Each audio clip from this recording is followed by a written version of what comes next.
If someone asked you to name a queer icon, who would you say? Britney, Christina, Shirley Bassey, Tina, Madonna, Celine Dion, Whitney Houston, Mariah Carey. Bruce Springsteen.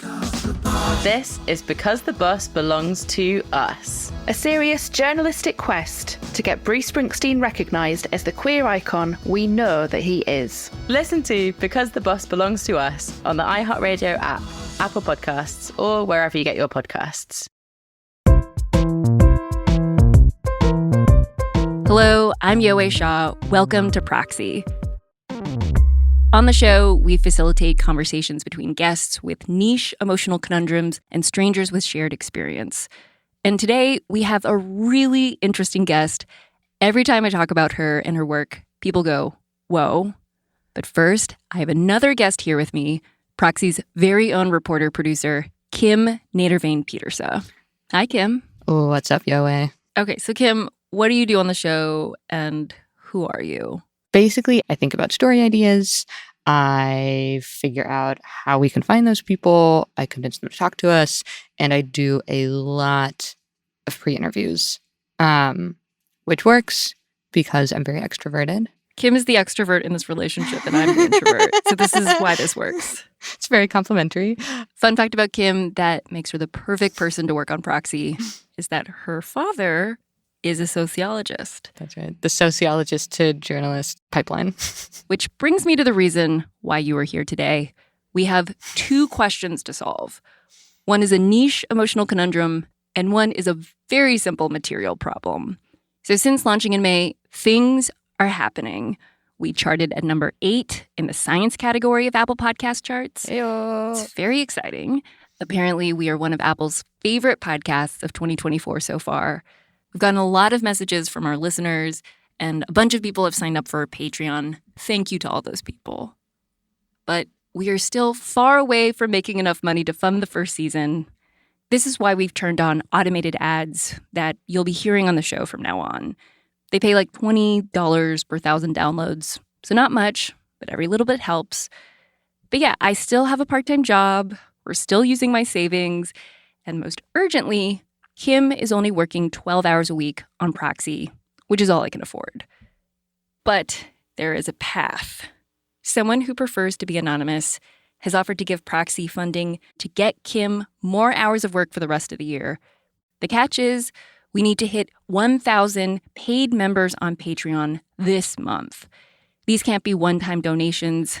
We have to hit 1,000 subscribers in monthly memberships by August 22nd in order to unlock the support. So that's at $5 a month or $10 a month. And if we hit 2,000 Patreon members this month, we unlock even more funding. Kim, do you ever hit the 12-hour mark and you want to keep going? Literally every week. How would you describe that feeling?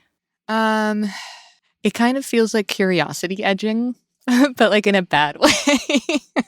Like you're not getting off on the fact that you can't keep going down the whole. Wow, Exactly, this is really getting very inappropriate quickly. I'm in the rabbit hole, not, other kinds of holes. Anyways. Yeah, because it's like, here's this thing, you're getting very passionate about it. It takes a lot of your mental capacity and your energy, and it's just, you're getting stoked. And then you have to stop. It's the middle of the week. Right. You've only put in a day and a half. Right. And you cannot come to completion. And unfortunately, because I have other jobs so I can survive, then I have to pull my attention away and I have to date another podcast. We don't like poly podcast dating at this point. Proxy is not pro poly with Kim. When it comes to podcasts, I'm more on the monogamy spectrum. If you like Proxy and you want to support the making of the first season by hiring Kim, go to patreon.com/proxypodcast and become a member at $5 a month or $10 a month to get all kinds of treats like exclusive monthly episodes. Okay, now to the second question. So Kim and I, we are hard at work on the first season trying to solve other people's niche emotional questions about band conflict, doppelgangers, forgiveness, estrangement, and so much more.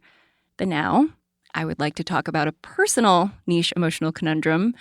which is that I am having trouble explaining my show to people. What do I mean? Okay, so the premise of Proxy is that we have guests talk to strangers who have shared experience with their problem. Those are the proxies. And I know this works. I have been in these conversations and something magical goes down. People seem to get less stuck. But I don't know why this works or how it works. The other day I was talking to this expert trying to get leads for a story, and she was pushing me to explain why proxy conversations work, and I didn't have a good answer for her. I got really tongue-tied, and she did not give me the leads I was looking for.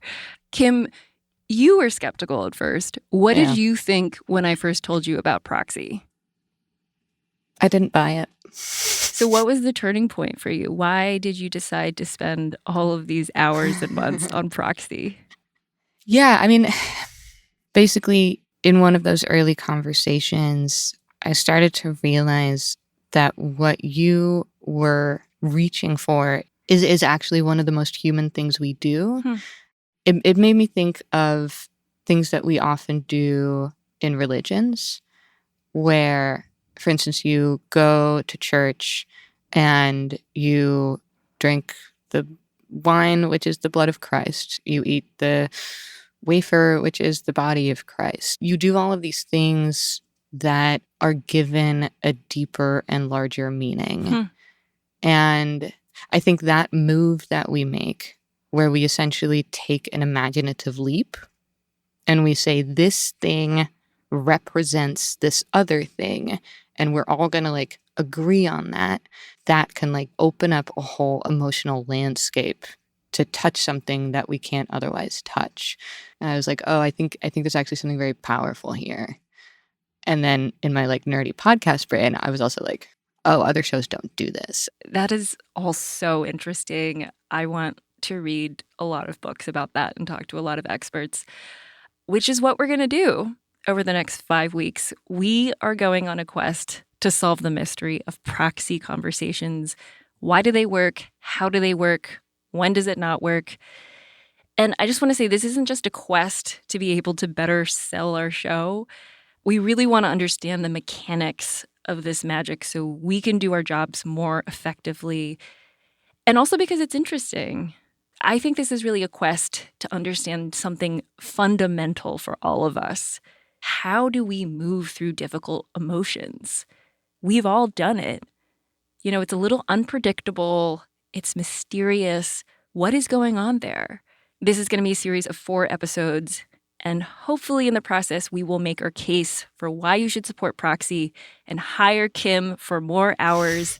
Think of this like a job interview for us, but like a really fun, heady one where nobody gets anxious.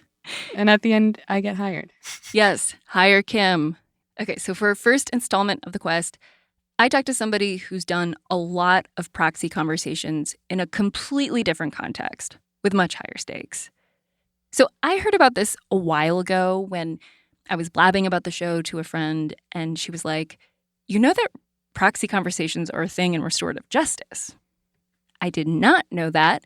So restorative justice is this human-centered approach to repairing and preventing harm. And what I learned is that there is this important step where the victim and offender have a face-to-face meeting. And it turns out that when the victim or offender can't participate or doesn't want to participate, people can talk to a proxy instead. So somebody who has experience with the same offense but is not directly involved in that person's situation. Alissa Ackerman is a criminal justice professor at California State University, Fullerton, and the co-founder of Ampersands Restorative Justice. And she's developed a model of proxy conversation to help people who've been harmed by sexual violence heal and to prevent more sexual violence down the road. She wrote a book about this called Healing from Sexual Violence. And what I like about this conversation is that it's really a story about somebody who discovered a new way to heal by accident and has figured out a way to bottle that magic and give it to other people. This is a good time to say, if you have trouble hearing about other people's experiences with sexual violence, you probably want to skip this one. Here's our conversation. Okay, so Alissa, when I came up with the idea for Proxy, I had no idea that proxy conversations existed in restorative justice, that there were proxy conversation experts like yourself who've been doing this for a long time. I want to get into all the mechanics of how and why proxy conversations work. But first, could you talk about how you got into this area? Just share what you feel comfortable sharing, of course. So the short answer is that when I was 16, I experienced a fairly violent rape that changed the entire course of my life. So I was a star athlete. I was an honor roll student, and after that happened, my life kind of fell apart. I started drinking heavily, partying hard. My grades suffered, but somehow managed to make it out of high school, and was an invited walk-on to the softball team at Florida State University, which was my dream, was to play Division I softball. And so I went to Florida State as a biology major. I wanted to be a doctor, a medical doctor.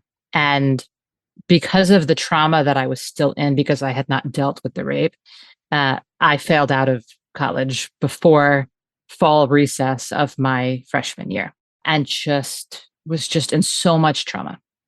But when I went back, they wouldn't let me into the biology program because I had failed all the prerequisites. So I said, I'll take criminal justice. That'll be an easy route.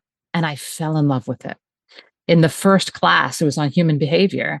And I learned about the reasons why people harm other people. And I didn't realize that that was such a burning question for me. And so I flew through undergrad, getting my bachelor's in criminal justice, immediately started a master's program in criminal justice. And in the second year of that program, I took a class called Sex Offenses and Offenders. And on the first day, I remember thinking, like, why am I doing this to myself? Why am I sitting in a class like this? It's going to be super triggering.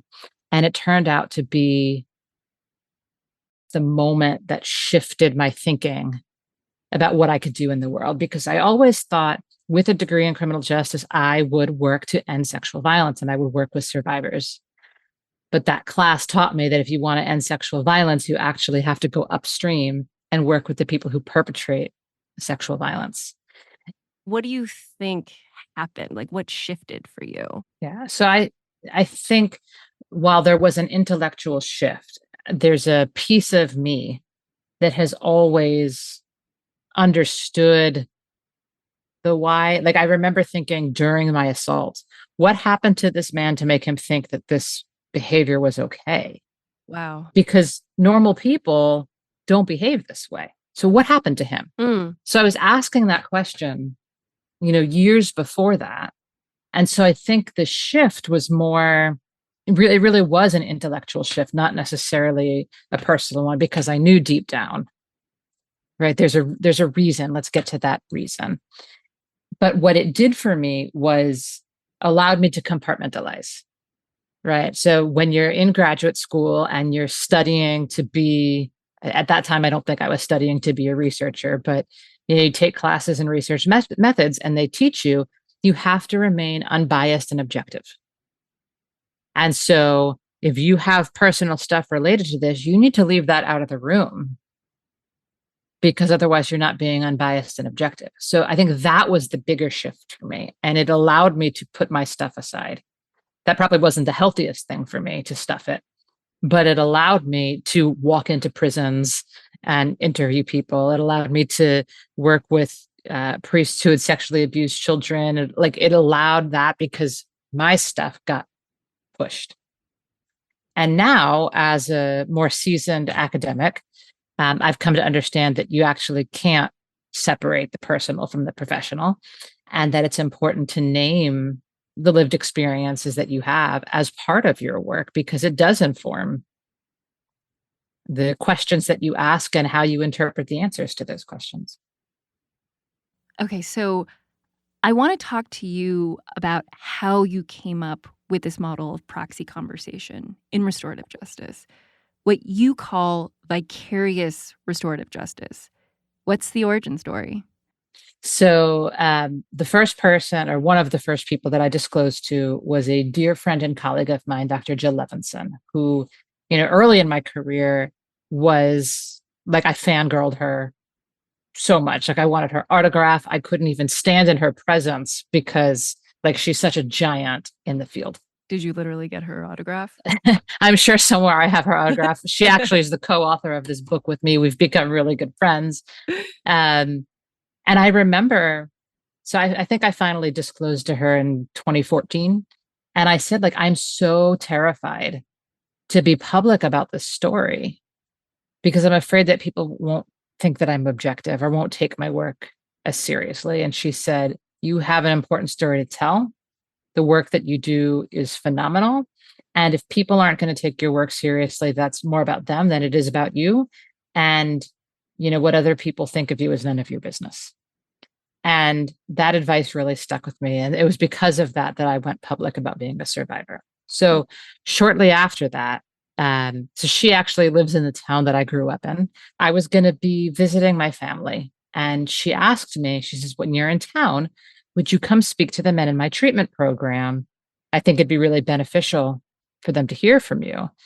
But I want you to come as Alissa survivor, not Dr. Ackerman, sex crimes expert. And the treatment program, what was your friend Jill doing with the treatment program? Right. So she's a licensed clinical social worker who works almost exclusively with people who have perpetrated sexual harm. And the men in her treatment program are mandated to treatment in the community. Many of them are on probation, some are on parole, but they're mandated to be in a treatment program specific to the sexual offenses that they've committed. When she asked you to do that, what did you think to yourself? Had you ever spoken to people who had committed sexual harm as not an expert, but like as a survivor? No, all the work that I had done prior to that was as researcher. And so this was really the first opportunity to be able to tell my story, to ask questions, and for them to ask questions of me. And so I was excited and terrified at the same time. Can I ask why? Like, why excited? Why terrified? Terrified because I didn't know what to expect. I knew that every single person in that room had committed some kind of sexual offense, and I was going to hear about all of those things. And terrified because it was the first time I was going to be sharing my lived experience, knowing that I would have to be vulnerable, knowing that I would have to be more open.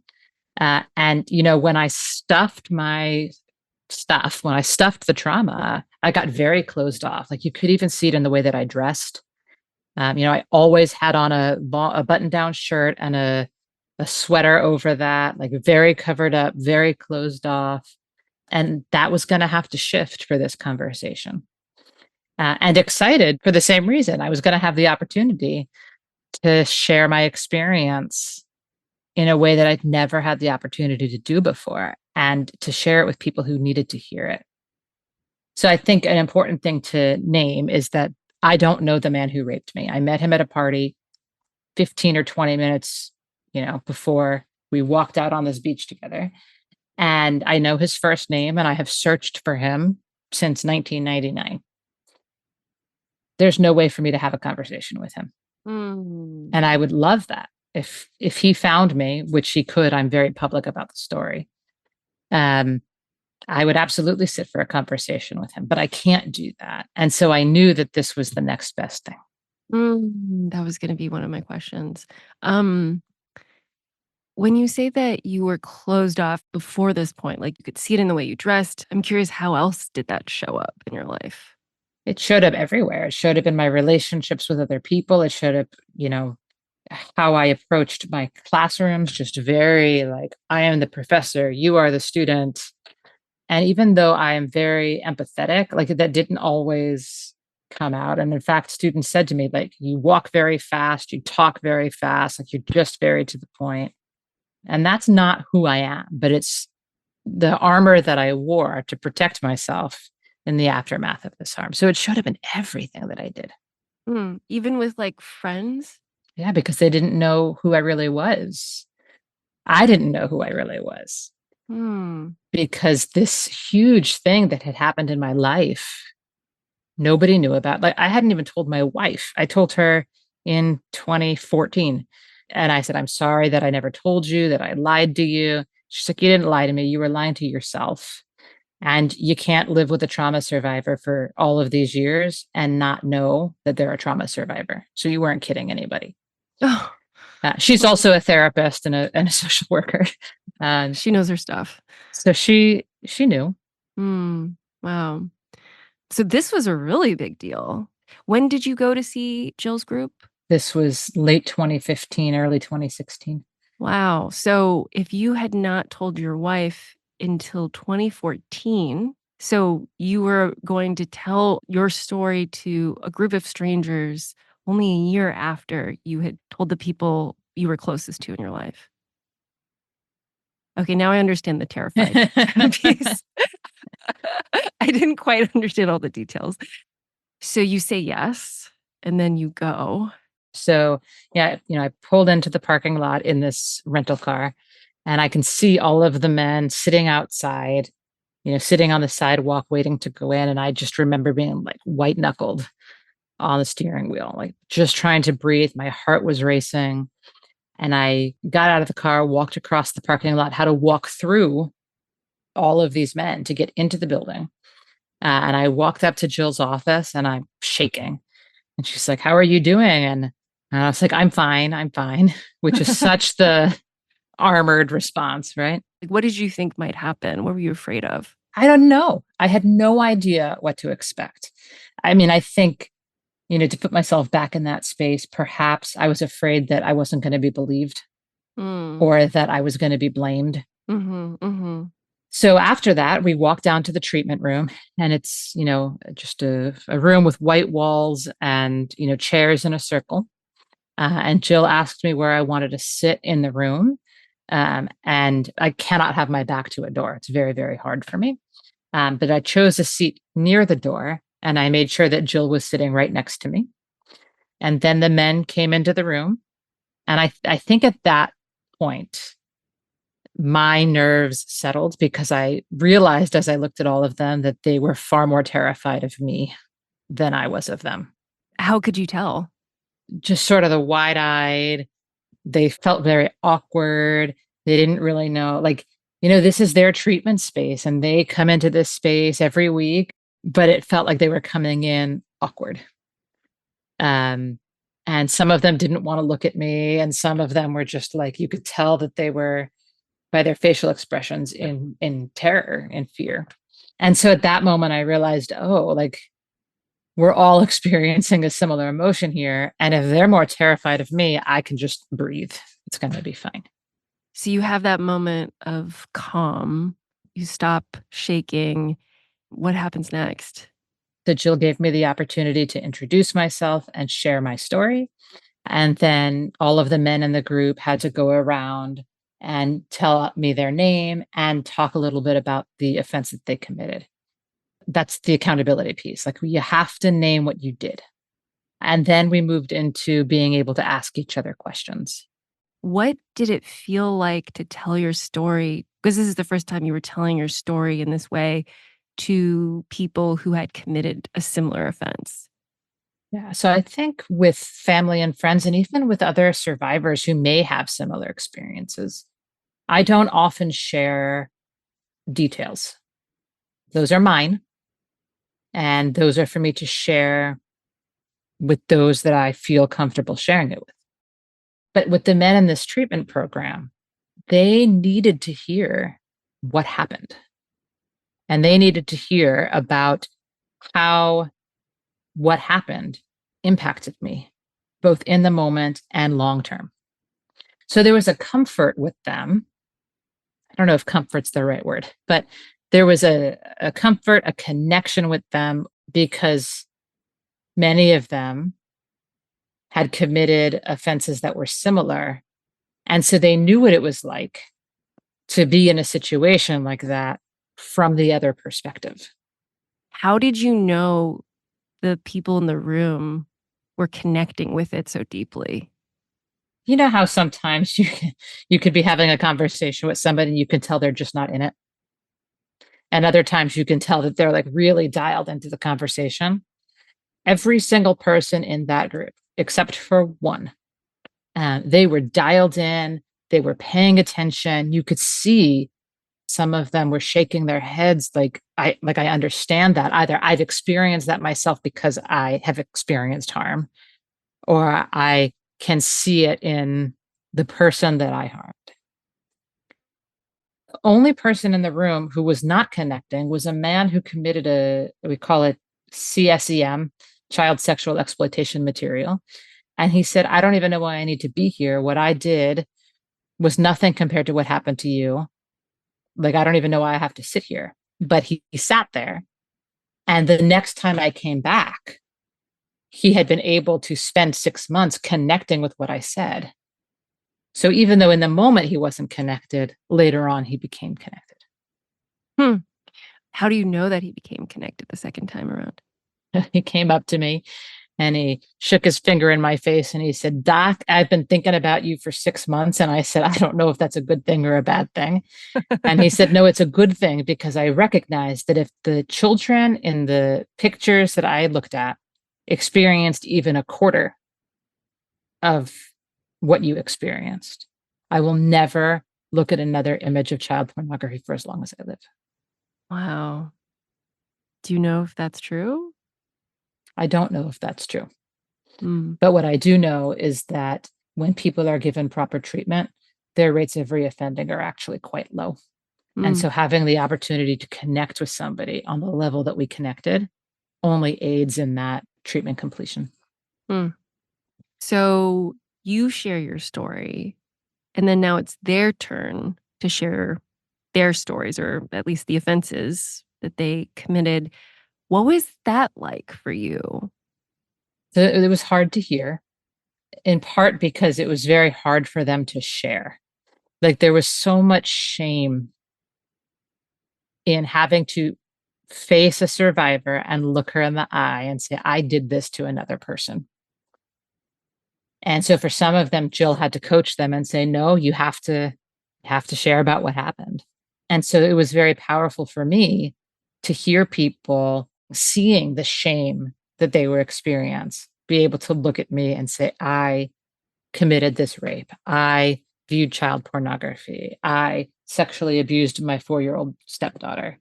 And trusting me enough that I could handle hearing it. How could you tell that they were ashamed? What were like the visual markers of shame? Yeah. It's such an important question, because in restorative justice, one of the big things we teach is about nonverbal communication, right? What's not being said, but is being said. And so it's a big one. What are the cues? What's happening with somebody's body that you can tell what emotions they're experiencing? And so oftentimes when we're dealing with people who are in immense shame, they don't want to look at you, right? They want to just look down. Their voice gets lower. So it's those kinds of nonverbal things. And then there's also the verbal, which is, I'm just a sex offender. Why would you ever want to be in a room with a bunch of sex offenders? Which is putting that as their number one identity, as opposed to I'm a person who did a horrible thing. That's what shame is, as opposed to guilt, which is I did something bad. And so the language that I heard from them, in addition to the difficulty looking at me when saying it, was I am bad. And so that was hard to witness. This is a weird question, but did any part of you enjoy seeing them squirm and being like, I am bad? Did any of that feel vindicating, or maybe not enjoy is the right word, but feel satisfying? I think what felt vindicating was when they were able to say to me, what happened to you was not your fault. That the person who harmed you made a decision or a series of decisions that led to this harm, but you are not responsible. That felt vindicating. Seeing people in shame and seeing them squirm does not feel good, because I understand that every single one of us is capable of causing harm. And that every single one of us has caused harm, whether we realize we've done it or not. And maybe we didn't commit sexual harm, but all of us can tap into the piece of ourselves that owes an apology or an amends to somebody because of harm that we've committed. And so just as they could see pieces of themselves in what I was saying, I could see pieces of me in what they were saying, right? Like, can you imagine sitting in front of somebody who experienced the kind of harm that you committed and having to look at them and say, I did this to somebody and I'm so sorry. My throat is filling up with dread. It's tightening up right now. Yeah. So you're in this room, you've shared your story. These men have shared their offenses. And then you get to the question period. How did that go down? Yeah. I had so many questions. What was going through your head when you committed this offense? What was going through your head after the offense? What were so we learned in graduate school about what we call seemingly unimportant decisions. So like, what were those mini decisions that led up to you committing this offense, right? So part of the questions were intellectual and part of them were very much rooted in my own experience. Like I wanted to understand what was going through the head of the person who harmed me when he did this. And so I asked that question. Like, I know I'm never going to get the answer from him, but what was going through your head? And how did you justify this afterwards? Like, how did you live with yourself? And they answered honestly. What kinds of things did people say? I mean, it was sort of textbook, right? Like, so when you've studied sexual offending and you've studied why people offend, the cycle of offending, like everything I learned, I was hearing in that room. Like what? So the cognitive distortions that people use to justify their behavior.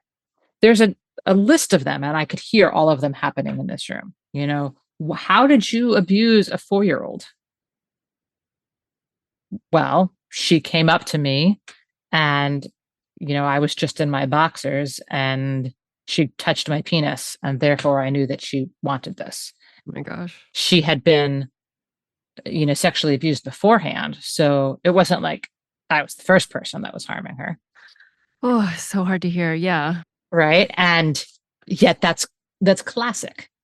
Right. Or I wasn't thinking about what I was doing, or I didn't realize that what I was doing was harmful. She didn't say no. We had been making out beforehand. And so it was obvious to me that she wanted to have sex. Those kinds of things. How did that feel to hear these responses? Were any of them still in that space, or had they moved past these like cognitive distortions and were just explaining how they justified their actions in the past? I would say both. I would say that people who were close to finishing treatment were able to differentiate between this is what I believed at the time, and now I understand this.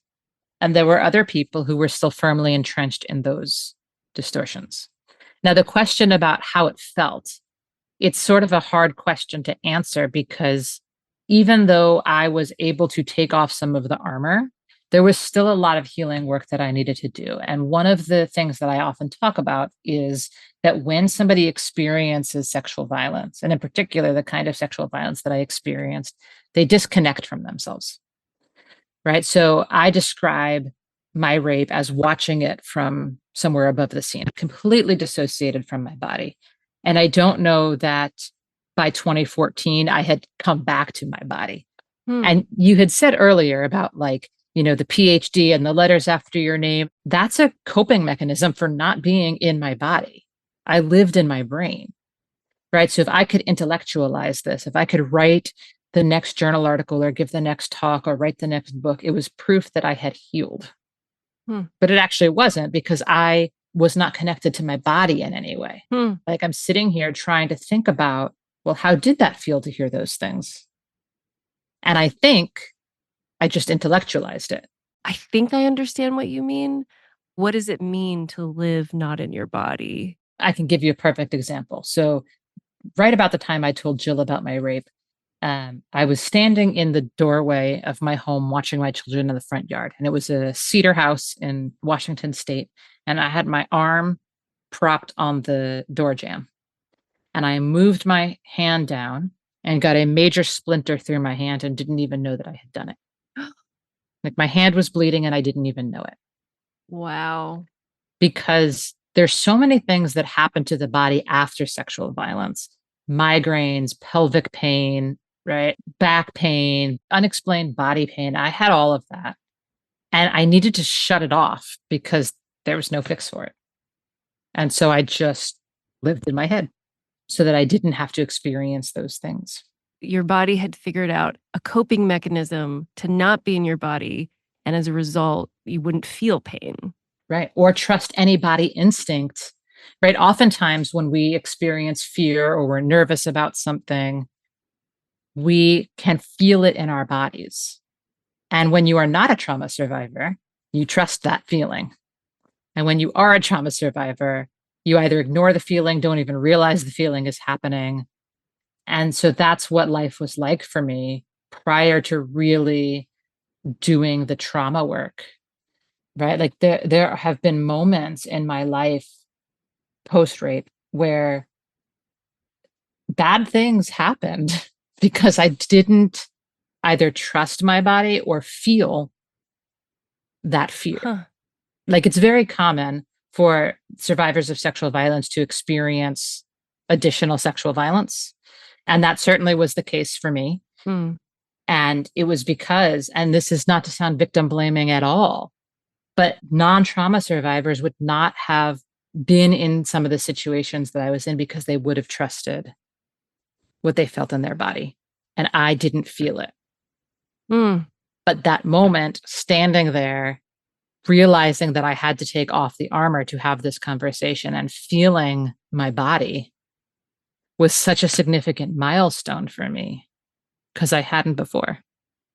And that took a lot of work to get there, right? That was, a year in therapy. That was a therapist saying, you need to start doing yoga. You need to start getting massages. Like that was so hard to do, to let somebody touch my body in that way. But it was necessary. And it helped me get to this place where I could feel in that moment. Did you think you had healed at that point? Yes. I would have told you years before that I had healed because look, I earned a PhD studying the very thing that could have ended me. I'm fine. I'm great. And I was not. And so that moment of trembling and all those feelings you were feeling during that conversation showed you that, like, oh, actually, there's a lot more work here to do. Right. It was almost like it was the beginning of the journey. So you're in the room, you're asking questions. What kinds of questions did they ask you? So they wanted to know a lot about impact, right? Like, how has this impacted your life? How did it impact it then? How does it impact it now? How does it impact your relationship with your wife? How does it impact your relationship with your children? A lot of them wanted to know, why do you want to be in a room with a bunch of sex offenders? What did you say in response to that? My response was, I'm not in a room with a bunch of sex offenders. I'm in a room with a bunch of people who happen to have committed sexual offenses. And there's a difference because in order for us to have this conversation, I need you to see my humanity and I need to see yours. We're just people having a conversation about a really difficult thing. And so that was very meaningful for them. The other kind of questions that I got were the victim blaming ones. Why did you walk out on that beach with that man? Why did you go walking for 20 minutes in the dark with somebody that you didn't know? And it was actually other men in the treatment group who answered those questions to say, no. It doesn't matter what Alissa did. This man made the decision to rape her. She's not responsible for that. What did it feel like to hear those victim blaming questions? And what did it feel like to see these other men come to your defense? Gosh, it was so powerful to hear that response from them. I'm used to the victim blaming questions. And again, I think when harmful things happen, at the time, would go right back to the intellectual. Okay, I understand why that's happening. I know why they're asking that question, as opposed to feeling how it hits me. But what I did feel was the men standing up for me and saying, no, it wasn't Alyssa's fault. And that's what I needed to hear. After the conversation was over, how did you all end it? I shook hands with them, and several of the men asked if they could give me a hug. Are you a hugger? Not typically. How did those hugs feel? Meaningful. There was one that was particularly really powerful, and it was with a man who had committed a rape that was similar to mine and served 20 years in prison. And so we just had this connection with one another. And he came up to me after and he said, I'd really like to give you a hug if that's okay. And I just threw my arms around him. And I think about that moment even now, how profound to have a survivor of a violent rape and a man who committed one having that moment of connection together, and how healing it was for both of us. I want us to move to what happened the next night. Mhm. So, yeah, you write about this in the book, how the next day you took Jill, your friend, to the beach where the rape happened. Why did you do that?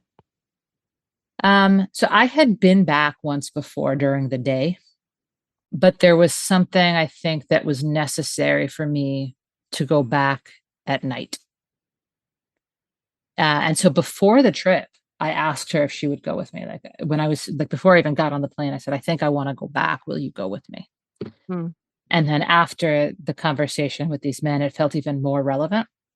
So we went back at about 11:30 at night. And so there's a wooden staircase that goes down. I wouldn't call it a pier, but steps that go all the way down. And we were standing on the wooden steps. And I described the difference between what I was experiencing in that moment with her versus what the night of the rape felt like. And I was able to walk through the whole story with her. And then she said, do you want to walk out onto the sand? And she stayed up on the steps and I walked down onto the beach, and I just took some deep breaths and made peace with the man who raped me, made peace with the place, made peace with myself. Took another deep breath and we walked back to her car. It was so powerful. Wow.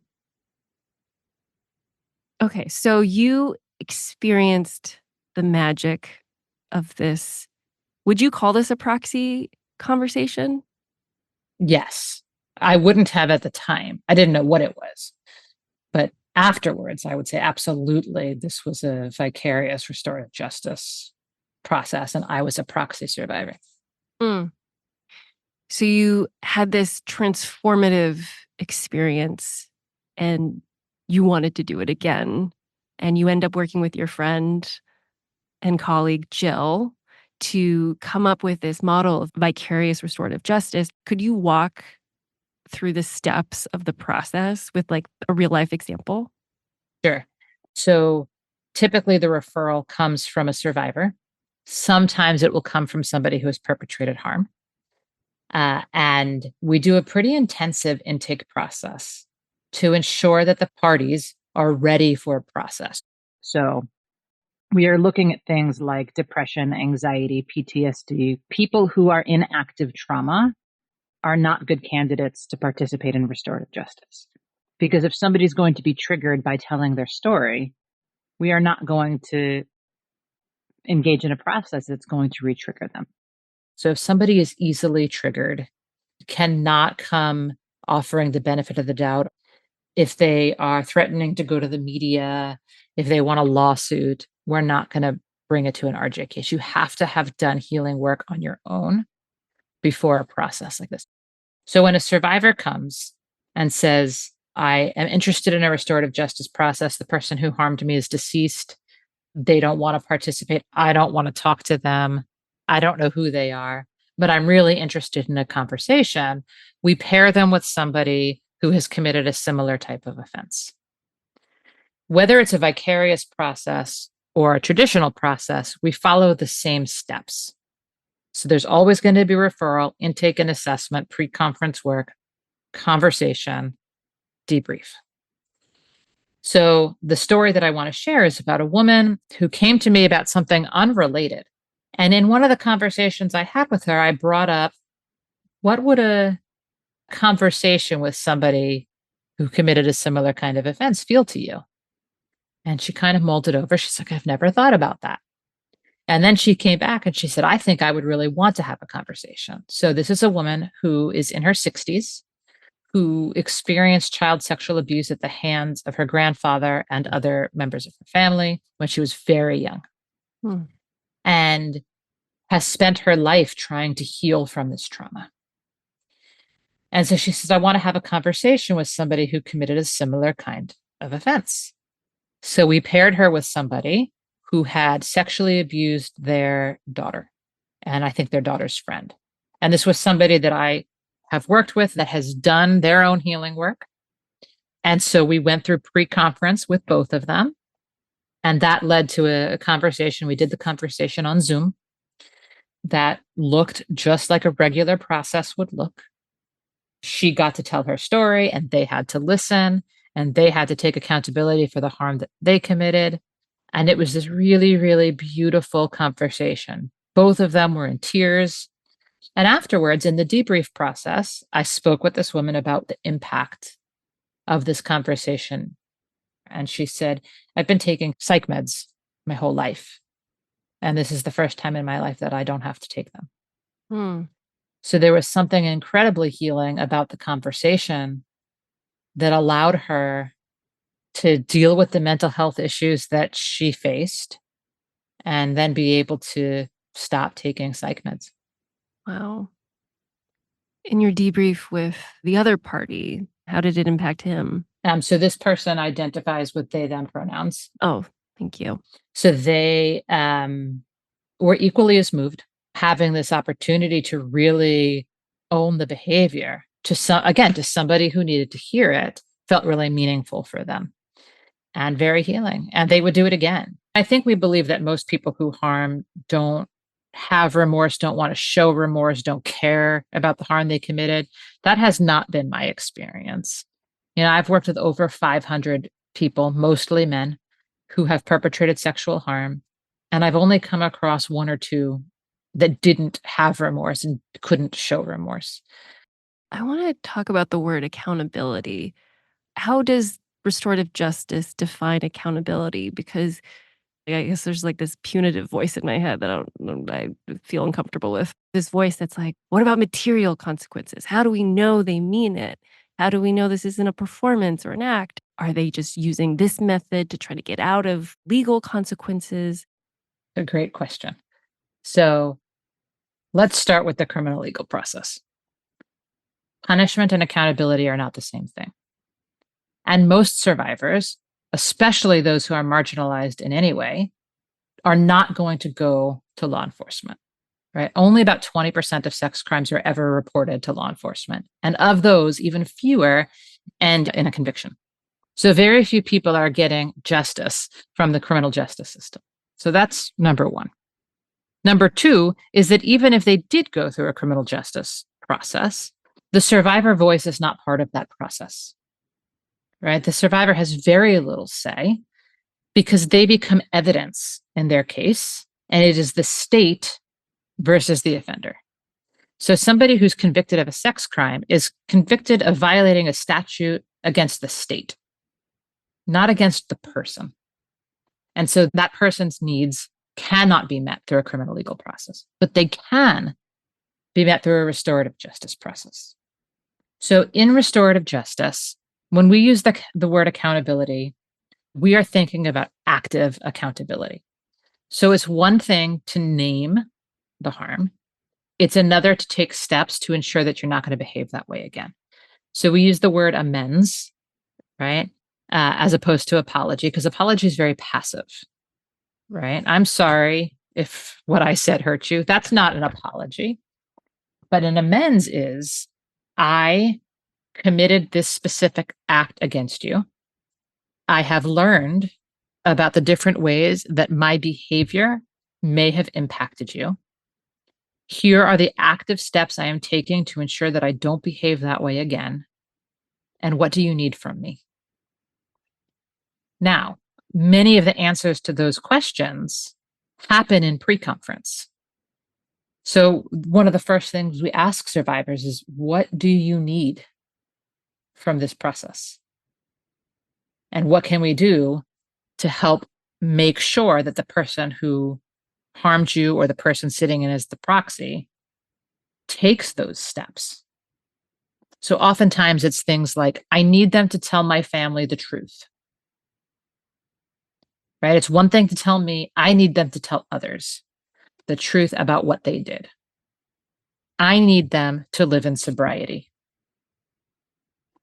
I need them to make a donation to the Rape Crisis Center in my community. I need them to pay for my therapy. Those are meeting direct needs. And sometimes there's some negotiation. So I had a client one time who the survivor wanted him to live in sobriety. He said, I can't do that. But what I can do is commit to seeing a drug and alcohol counselor for 6 months, going to AA, journaling about what that experience is like, and I will live in sobriety for 6 months. And then you and I can have another conversation. And so the survivor was actively involved in that process, and that was very meaningful for her. So it's those kinds of very specific survivor-centered needs that can be met in a restorative process. Now, the problem is that you cannot force people into accountability.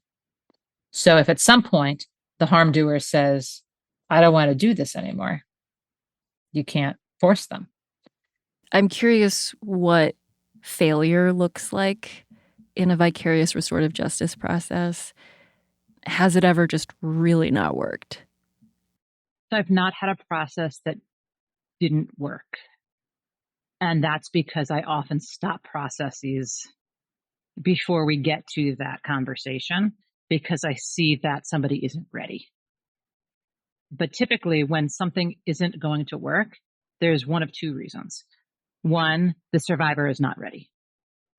And we often see that as we are leading up to the process itself, where a person starts to feel really triggered, or they actually throw wrenches in the process, where they're just very heightened. And so sometimes we'll pause a process until that survivor is ready.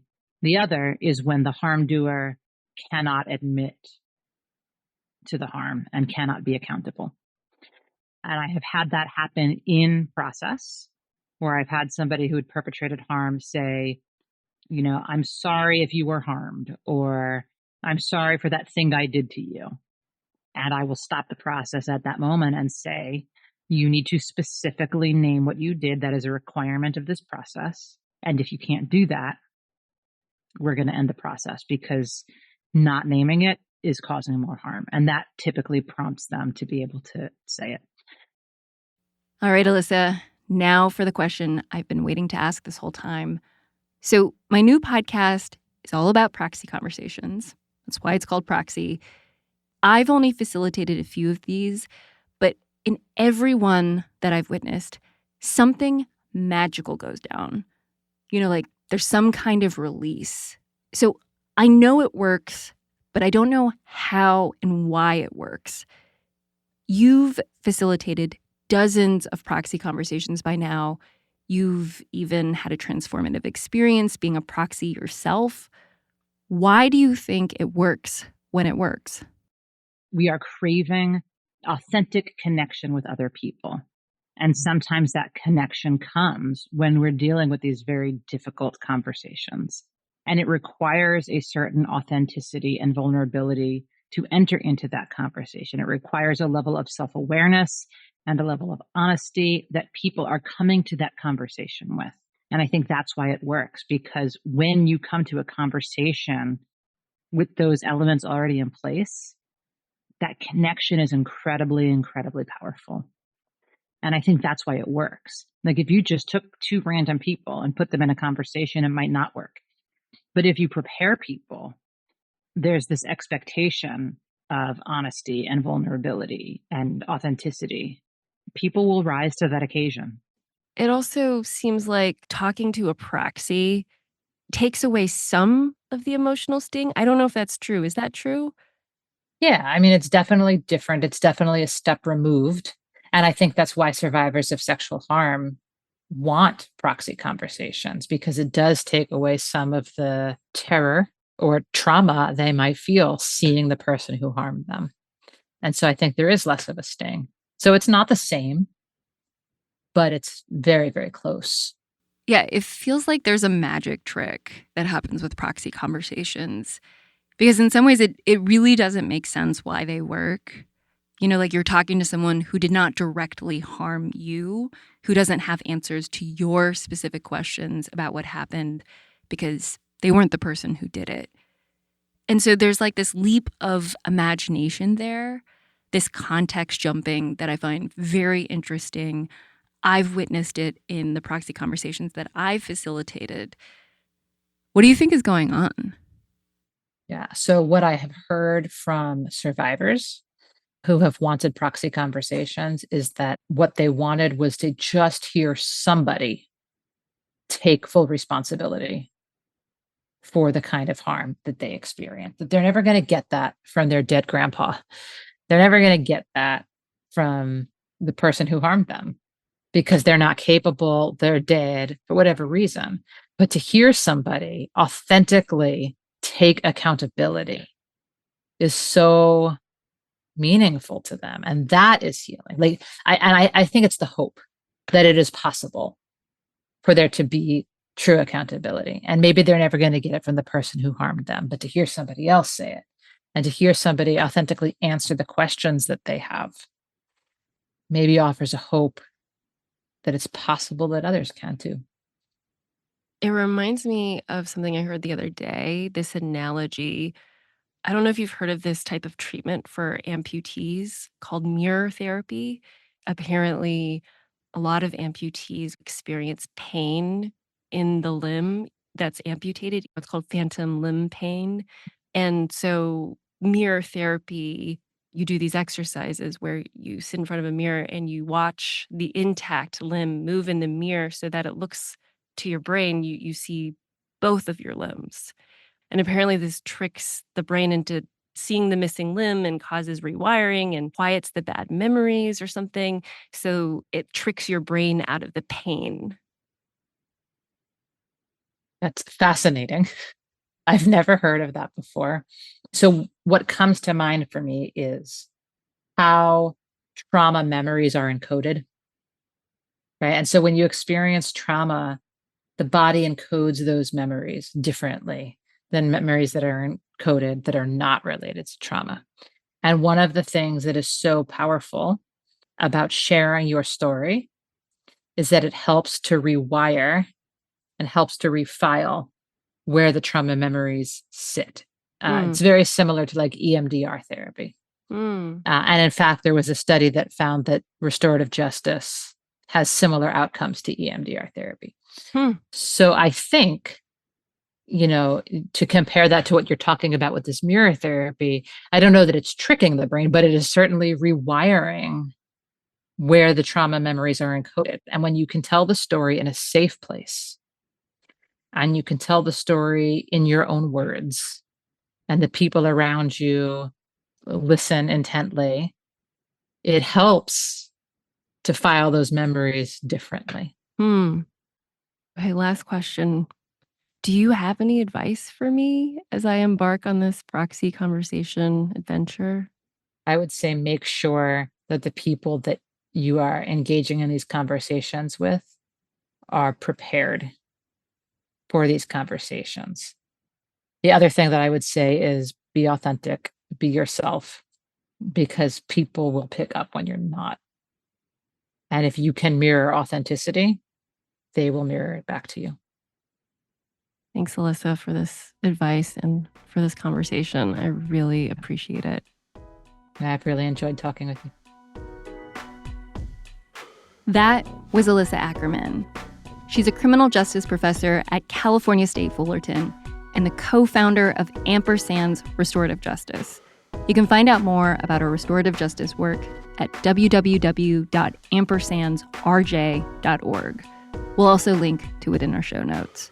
If you want to hear a whole other interview I did with Alissa about her work around Me Too, go to patreon.com/proxypodcast and sign up to become a paid member.